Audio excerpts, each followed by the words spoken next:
to 40 minutes. Awurade bɛboa wo. Ama nkɔmɔ a na me na wɔtwetwe na bɛboa pa. Ankrata mɛkyia wo. Afei power light on sa mfo nyina. Message ya me mai. Ɛyɛ me de. Na me nimie sɛ wo nso. Ɛbɛyɛ wo de. Nti bɔ mmɔden. Wobɛtumi a record ama me. Dabi wabɔde akyerɛ wo ma ɛne wasefo. Odifo bi trans. The friend Jeremiah. Na Jeremiah ye nipa oyo Nyankopɔn so ɛyɛ Awurade ana asoma. Jeme so amen. Amen. Na Awurade ka asɛm bi kyerɛ Jeremiah. Ɛno na mepɛ sɛ menu mi ani adwene ho. Na wunni sɛ wiase no ɛna ɔkwa. Ebere bi Jeremiah nam hɔ. Ana Awurade frɛ sɛ bra na me nsoma baabi. Na kɔne kɔhwɛ adeɛ wɔ hɔ. Na sɛ oduru hɔ a mɛbɔ mmɔden na maka asɛm bi akyerɛ wo. Ti Jeremiah so enya Awurade mu gyidie yɛ suti. Ana ɔkɔɔ baabi a Awurade soma no. Awurade soma nipa a wɔde nsuo afra dɔteɛ kre na ɔde nwene kula. Nti Jeremia duru hɔ no ana Awurade ka kyerɛ sɛ gyina ha ya me make step gyina hɔ ɛbɛkyerɛ wade wɔ ha. Ti ɛhɔ na Jeremia gyina yɛ. To gyina hɔ no ana Awurade bisa sɛ Jeremia mai no wɔyɛ dɛn no so wura wɔyɛ kukunyomfoɔ wɔde dɔteɛ ɛna anwini kula. Ana so okay gyina na hwɛ adeɛ. Ti Jeremia gyina hɔ ahwɛ. Ti man ne yɛ na ɛna sɛe. Ana ɔde nsuo fraayɛ. Ana ɔsa yɛ different adeɛ foforo. Wamfa nyɛ kula ni bi ɔyɛ ayowa. Ti wɔn na Awurade bisa Jeremia sɛ Jeremia no se mi wura. Dɔteɛ no wɔyɛ ne bi asɛ no so wura sɛe. No se ne sɛe no wɔde yɛ dɛn. Ɔso wasa de ayɛ adeɛ foforo kora wa nyɛ kula ni bi. Na wabɔ mmɔden ɛde ayɛ ayowa. Ana Awurade sesa no se ai. No se mate. Ɛno anti na msoma wa. Ka kukunyomfo ubisa nkɔse. Jeremia no se agya. No se bisa kukunyomfo ne sɛ adanti na dɔteɛ no ade a wɔyɛ ɔyɛ ne sɛyɛ na wɔntoa mu. Ana Jeremia kɔ papa na hɔ. Ti oduru ma ne wɔn obi sɛ opanyin so I say my begina no match wabegina ache ono so okay on say ma hwe wache no say han ano say me gina no me wuse kula na woye no esay ana ademi na de foforo adenti na wan sound nwene the same kula ano say de me pe ana mo ho kwan say dote no me de ye den me de ye so say my na nkasa ana di ni sika kotete dɔteɛ ana sa di sika to nsuo de fraye to nyabotre to land nyabotre ɛyɛ na dwuma sɛ wutie me a afa yɛni nkɔmɔ bie Jeremiah chapter 18 verse number 1 to 10. Jeremiah chapter 18 verse number 1 to 10. Chapter 18 verse number 1 to 10. O say Nyankopɔn ni da so ne nsusuo. Wase Onyankopɔn n'ani da so nsusuo. Ɛne ne nsusuo.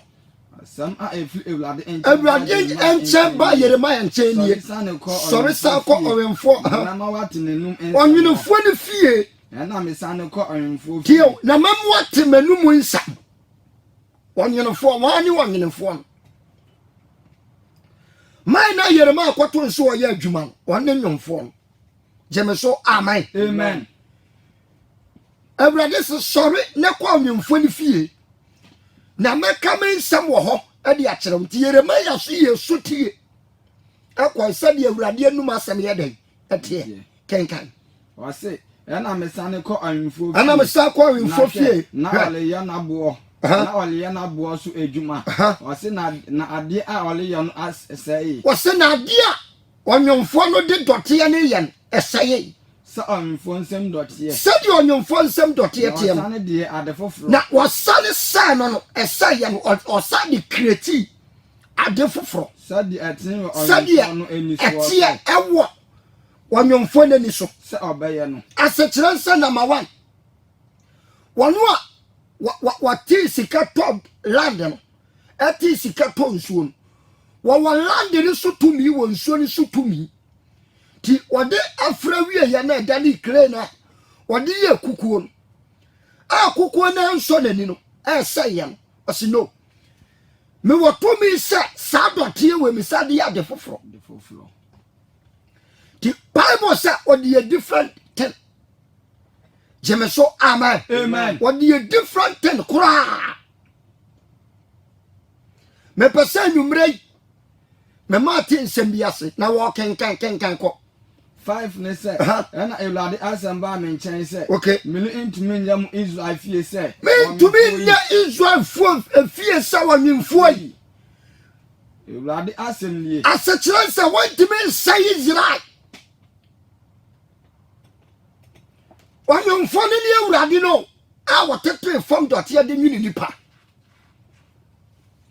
ana wo kire se wo ne nsam tumi wo pa kire nipa de se nipa bi e dote okole enti obetimi asaw ebre bi a wo pa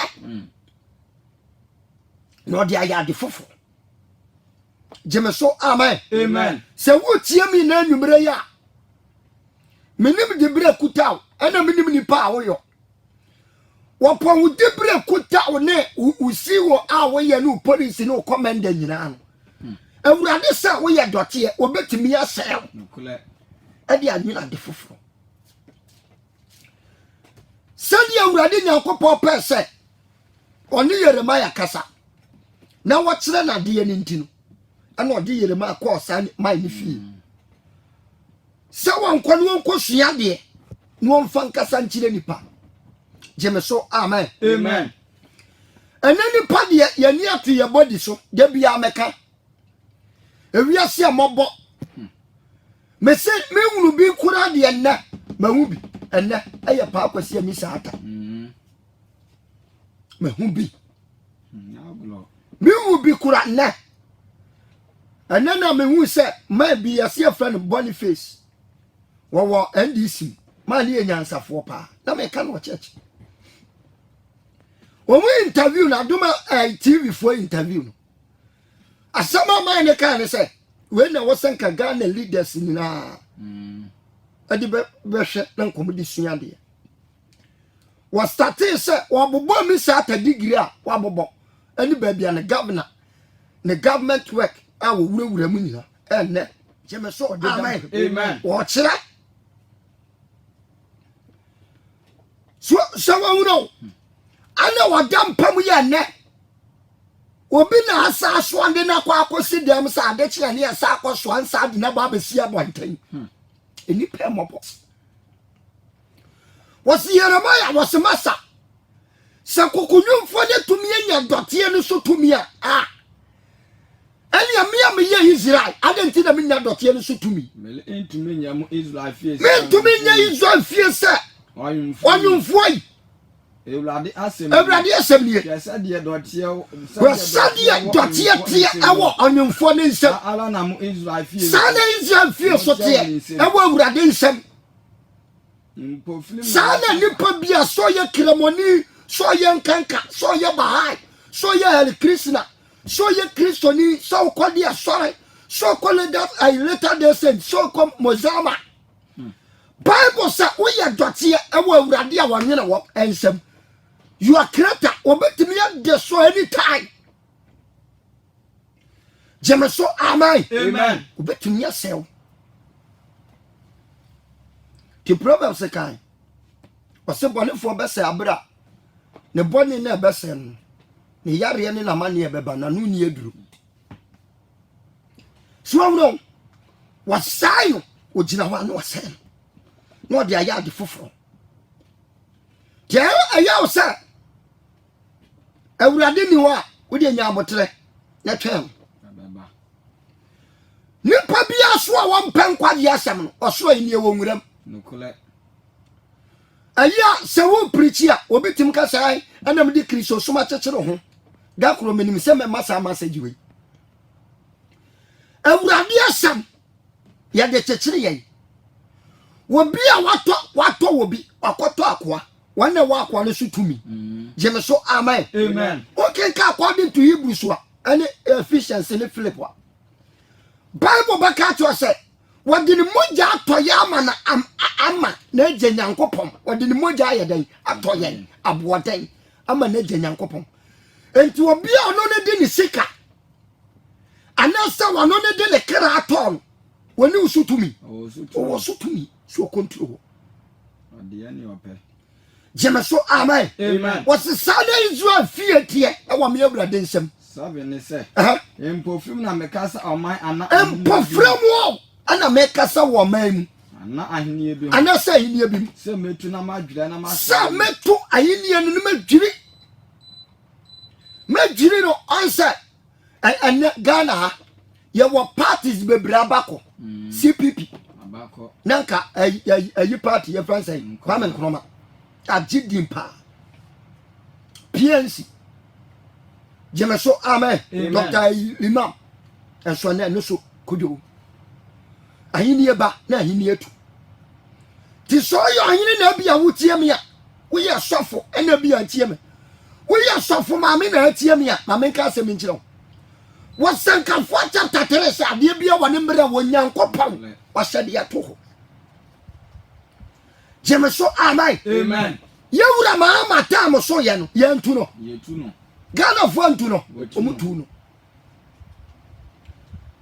wo bi so ta mo so ye no ane ye di na ba be di akonwa kofo ta mo so ye ne etu no jeje ta mo so ye etu no jemeso amen akata mo so ye etu no so awro enti sa okota de bra bia ka wuro sam ya dotie ye wo ya anene ne e wa awurade nsem wo ya anene onyankopo betimi ase wani ta se bi ope wo de aya de fofo jemeso amen service say ne se na empofim na mekasa oman ana ahenie bi ho se metu wase na metu na madua na masai no metu ahenie no madwiri na masai no na masano ase amani sane fi no bone se wo man no be sane afro mo bone ho dia meka ho asem no mu bone ya meka ho asem ane emenu me ho ansa awurade ka ni po bone ho asem osimintie so fo ne nkwale deda awurade ka ho asem osemfa asori panyin ne nkwale deda so fo wiye nyankopɔ sika ye ka ho asem osemfa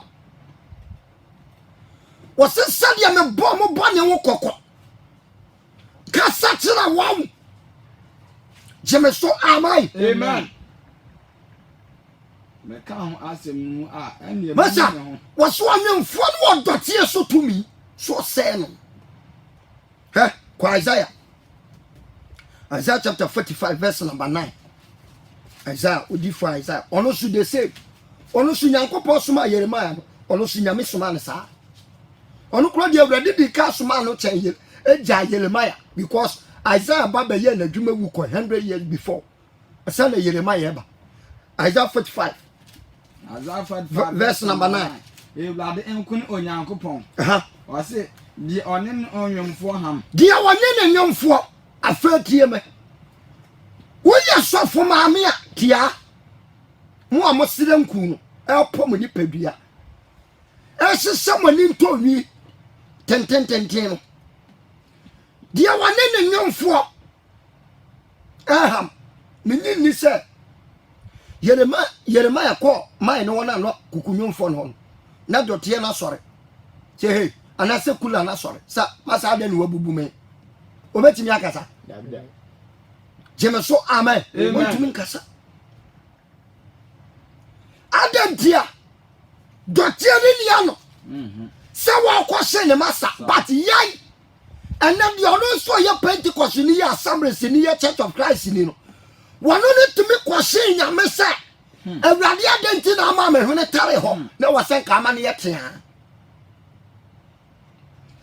adenti na ama me color ya black anya awurade so enyansani ewia se asase ni na bom na so color anya wa ye wo clay ye wo sand Jemeso amen. Amen. Ani ya wa ya friends ay black soil.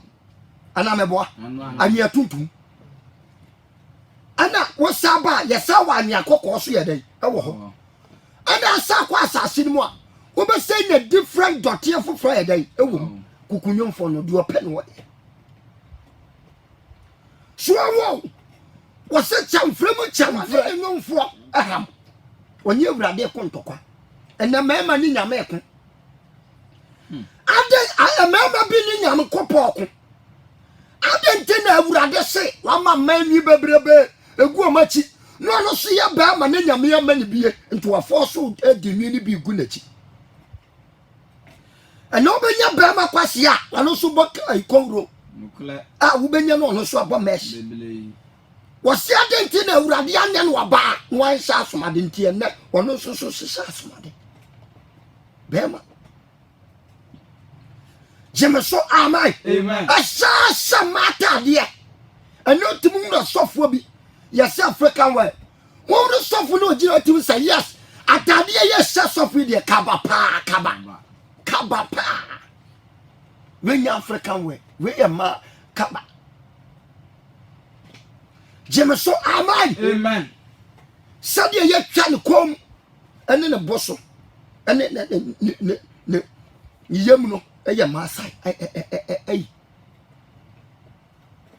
wase chamfre do ne nyomfo do nyine wo eham die dotia ka die se wo ka kire wurade wo dotie dotia ka cha nyomfo ka kire ne nyomfo se wo le yodien ade na waye ana wodwuma no ade nti no wa ma me to ya ntra wa nya de na wo se nka ma me to ne bi bam na ko wo mpane Tina Ghana so ye 100% ya ma emu 95% yare ewo mu ni paduam emu nuro kesia okwa kanwa ya limit to them hwe ha awurade o woni kukunyomfo according to Genesis chapter 1 verse number 1 wasim fiti ase no wonyankopɔ bɔ so ni asase wankase buroni ebo so ni asase Jemeso amen. Amen. So and what in some to me say was son what the yard fufu to ya baba wa ebi akopole utie me wo ya brantie ukopole ukolegon mama kwan uko school ai winiba uko school Kumasi UCC tekos ebi hon hako uko ni bia nkran ayi university ya France o ta ba mo die bi ene don kamuri ya mo die ebi anu bi na akom anu wa ya pam fe wonim so ya dote awurade betum ya saw nokle ha ene na me hunu se nyankopon ye justice God awurade nyankopon ya enam Isaiah so Jeremiah Ezekiel Hosea Daniel Habakuk Nahum Mika Malaki Yowa Yona omunina so Hegai Sefania awurade na momo so Zakaria munina so ebe tu Israel fofo manfa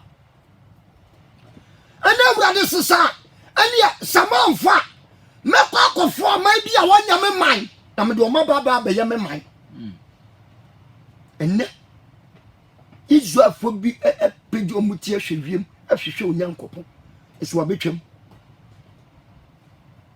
Jemeso amen. Amen. O ka sache ni power mfa. O kukunyomfo. O ka kire di onyono wo. Sa de ntin wo yo sa. Dotia ka cha nyomfo se. Wo se na dotia aka kire ni nyomfo se. Wo le yodien. E die na ayo yi. Ana wodwuma no ninsa. Wadwuma na aka san. Ninsa. Asechira ne sai. So wo betimi bi sanyame, be ma bi bi sanyame. waba bi so bi se nyame adentina ne se no ama gold wa mam uwura nkramosu mu a ewura nkramofuo mu a na be mu age ya ne se esu ne nina wa sen gold wo chen bayifo na wasa sra sana ne nso obaji na nim aboso okoka asesofo ne tatan Jemeso amen. Amen. Wasa mama den hwem ni pakra mfiri jem. Mama den. The Christ about us so no the passion and about us so this earth. So about be fighting for many souls. To asem de mekra ba to na masama fa. No wo kwa asem safa. Jemeso amen. And then one so for na masa was say Peter James dia wasa twira sam na kana twa se bam sadia ya twira se onipa ba no beko Jerusalem ya kanema ya bonimpre Jemeso amen na ya kuno ya bonasenium na ne nansa so obeso entine twa sa prophecy ni bam so awo na asofo pa ana misuma yen asofo Solomon de wo me de so mo no metimi aka se odwanhwefo no wa mo aduane ani a ana wupie so okwa kopa aduane ai edi ana asofo na wa mo no ye franifo aya ye franifo ye na wosanka nwan ye fidio mo food no ye kepu nwan wo buom ani ye ni Jemeso amen. Enti odwa no gira sawa be masane mahwa wapie okopa aduane edi ti osi abonte ya na kronfo so ache no Jemeso amen. Ken kama me tani se di okachi eja se ede na ache mo ye ana so oba se ede na ache mo ye ni nue se ewrade se ya wurade izu akonko nyini sie ni wasi nneoma a ebeba no mumisa monkyira me de menye onse nyankopɔ ka ne wura ho feso wasi awurade sa mo ye pedicure ene mama ke wasi monkyira de ebeba wasi monkyira ni nipa no oyeye no yani no ede enti no anya niye monkyira mo ye body therapy Satan agent. Woman no Satan agent. Somebody therapy ne first say eyelashes from woman say eyelashes no. Say hairdressers one of you say human you know. Woman you Satan agent. Upon you see me abumtu. We cannot cross a match. The truth is truth. Bible says fan the Jemeso amen. Falokre Mama,